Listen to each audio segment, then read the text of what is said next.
ഞാൻ നേരത്തെ പറഞ്ഞ പോലെ ആസ് എ റെസ്പോൺസിബിൾ സിറ്റിസൺ എനിക്ക് എന്റേതായ ഉത്തരവാദിത്തങ്ങളുണ്ട്. അപ്പോൾ ഞങ്ങൾ മാർക്ക് വന്ന സിനിമ ചെയ്തപ്പോൾ നമ്മളിതൊന്നും പ്രതീക്ഷിച്ചിട്ടല്ല നമ്മൾ സിനിമ ചെയ്തത്. നമ്മളൊരു സിനിമയായിട്ട് കാണുമെന്നുള്ള പ്രതീക്ഷയിൽ തന്നെയാണ് ആ സിനിമ ചെയ്തത്. പക്ഷെ ഇപ്പൊ നടക്കുന്ന പ്രശ്നങ്ങളുണ്ട്. അങ്ങനെ സമൂഹത്തിൽ ഒരു പ്രശ്നങ്ങൾ ഉണ്ടാവും എന്നുണ്ടെങ്കിൽ ഞാൻ തീർച്ചയായിട്ടും എന്റെ സിനിമകളിൽ ഞാൻ വയലൻസിനെ ഇനി കാണിക്കാനായിട്ട് ട്രൈ ചെയ്യില്ല. പിന്നെ ഇനിയിപ്പോ കാട്ടാളൻ എന്നുള്ള സിനിമയിലും നമ്മൾ 3 മാസം മുൻപേ ഈ സിനിമ ഡിസൈൻ ചെയ്തൊരു സിനിമയാണ്. അതില് ഈ പറഞ്ഞ പോലെ മാർക്കോ പോലത്തെ വയലൻസ് ഒന്നും ആ സിനിമയിൽ ഇല്ലെങ്കിൽ കൂടിയിട്ട് അത്യാവശ്യം കുറച്ച് വയലൻസ് ഉള്ള സിനിമയായിരുന്നു. പക്ഷെ ഞാൻ ഈ വരുന്ന വാർത്തകളും ഇതൊക്കെ വന്നപ്പോൾ തന്നെ ഞാൻ ഡയറക്ടർക്കും സ്ക്രിപ്റ്റ് റൈറ്റർക്കും ഞാൻ ഇൻസ്ട്രക്ഷൻ കൊടുത്തു കഴിഞ്ഞു.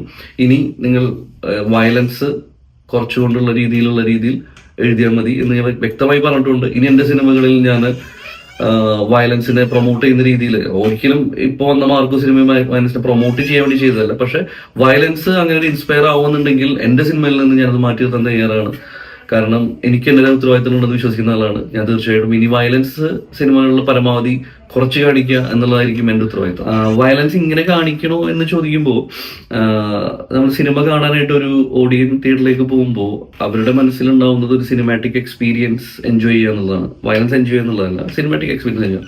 അപ്പോൾ ഈ സിനിമാറ്റിക് എക്സ്പീരിയൻസ് എൻജോയ് ചെയ്യാനായിട്ട് എപ്പോഴും അതിൻ്റെ ഒരു ഇന്റൻസ് കാണിക്കുമ്പോഴാണ് ആ ഒരു എക്സ്പീരിയൻസ് പൂർണ്ണതയിൽ എത്തുമെന്നാണ് തോന്നുന്നത്.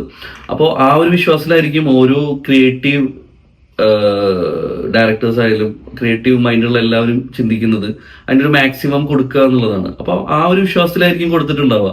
തെറ്റായ ഒരു മെസ്സേജ് കാണിക്കാനല്ല ഒരിക്കലും അങ്ങനെ ചെയ്യുന്നത്.